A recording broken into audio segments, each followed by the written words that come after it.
Today we're going to bring back some old school Pythagorean theorem and SOHCAHTOA. What we're going to do with this is we're going to, in theory, it's not something we're going to actually draw or actually even know, but we're going to take an angle that we don't know, just theta, and we're going to find the value of either sine, cosine, or tangent of 2 times that angle. So now we're officially messing with the angle. Like normally we would have just like cosine of theta, but you can see now we're going to double that. So that doubling the angle obviously changes the angle, which then would change, of course, SOHCAHTOA. It would change all of it. It changes the quadrant. It changes the answer. So we don't really know what theta is, and we never really will. We'll just know the quadrant. We'll draw it, and then we'll figure out what's going on here. So we're going to use one of these identities, depending on what they ask for. The cosine identities, as you can see, all right, we have 3 choices. It really doesn't matter which one you pick. So whichever one you think is going to be easiest for whatever situation you have. I know that's pretty vague, but it's not really clear which one to use. So it's actually your choice. So the first thing you do, and I have the directions right here, we're going to draw the triangle. So we know we're in this quadrant right here between 3 pi over 2 and 2 pi. So that is the 4th quadrant. Quadrant matters because that controls plus or minus signs. And we know that the cosine is adjacent over hypotenuse. So adjacent over hypotenuse. Remember, your hypotenuse will always be positive. It is this side that's negative because it's going down. So use Pythagorean theorem.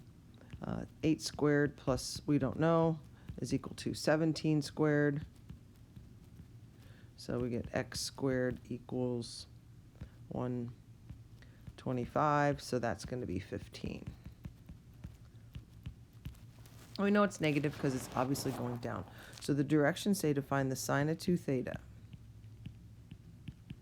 So for 2 theta, here's our formula right here. So we're going to have to, because you know cosine and sine are fractions, I'm going to put 2 over 1 if I can write. Just to keep numerators and denominators kind of all lined up nicely.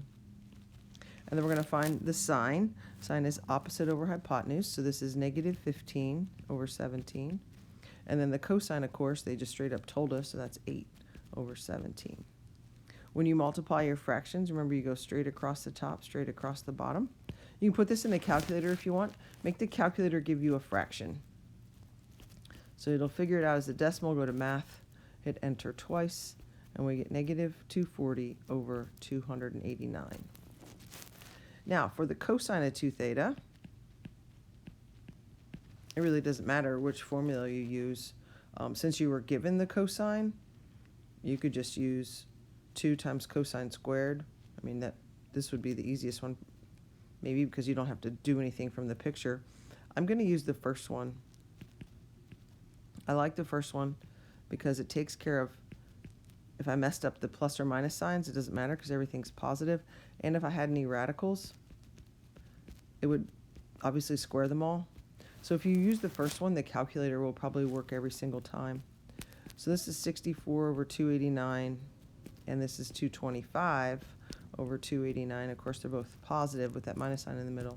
So we get negative 161 over 289. And that's how these answers will be. They'll just be fractions.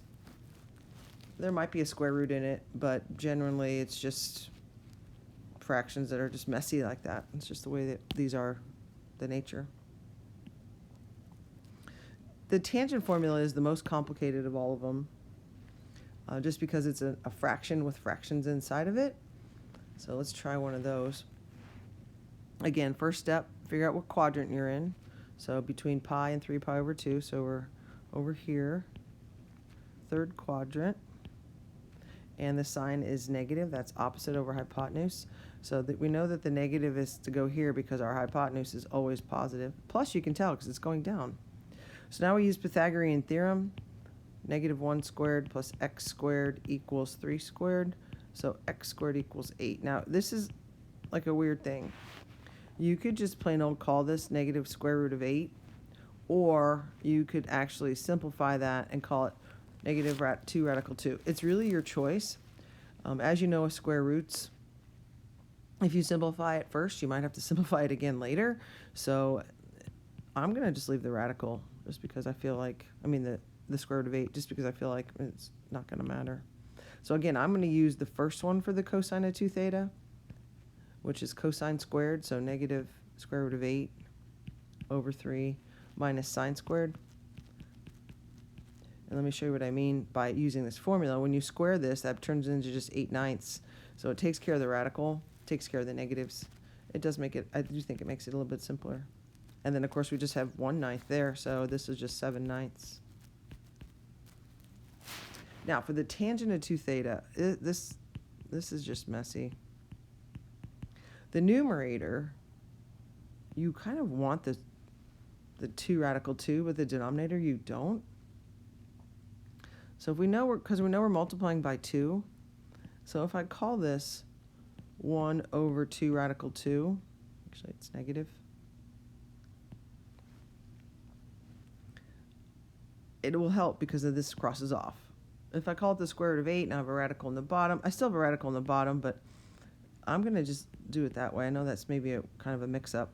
Then in the denominator, because I'm squaring it, I am going to leave it 1 over square root of 8. So I obviously have done a lot of these, and I'm just telling you I think that's probably the best way. Simplify the radical on the top. Don't simplify the radical on the bottom. So this is 1 minus 1/8. I'm going to leave this negative 1 over square root of 2. And then, of course, this is 8/8 minus 1/8, so that's 7/8. I like the complex fraction, so I'm going to keep it. So I have negative 8 over 7 radical 2. Now, only the square root of 2 is a problem. So we get negative 8 square root of 2 over 14, because this is a plain old 2 here. And then we have to reduce that. So this is negative 4 radical 2 over 7.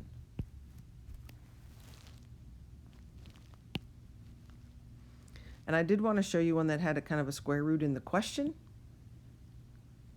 So really, these are not any different. This is just kind of the same thing over and over again. Sometimes the starting point is different, so I wanted to show you one with the square root. Oh, sorry. So quadrant is between pi over 2 and pi. So that's here. Tangent is opposite over adjacent. This is the negative number because this is going up, so this is positive. This is going to the left, so it's negative. So we're going to have the square root of 7 squared plus negative 5 squared equals our hypotenuse squared. So this is 7, and this is 25. So this is 32. And again, what are you going to do with that? I don't know that you want to reduce it, honestly. It is 4 radical 2 because it's 16 times 2. I just don't think, I think it's messy if you do it that way. Because I'm going to go ahead and do cosine squared minus sine squared. And then it doesn't matter if I have square roots, negatives, none of that matters. So the cosine, remember this is cosine and this is sine. The cosine is opposite, adjacent over hypotenuse. So we have negative 5 over radical 32. And the sine is opposite, so that's your radical 7 over radical 32. And the squares will take care of all that. So this is 25 over 32 minus 49. Oops, sorry. No, it's square root, so minus 7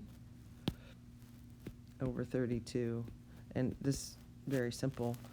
25 minus 7 is 18. You can put this in the calculator.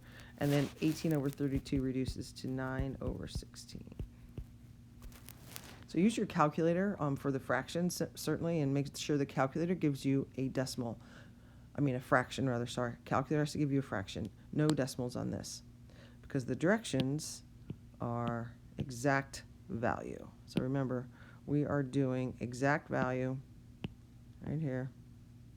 And exact value means no decimals. Fractions and radicals only.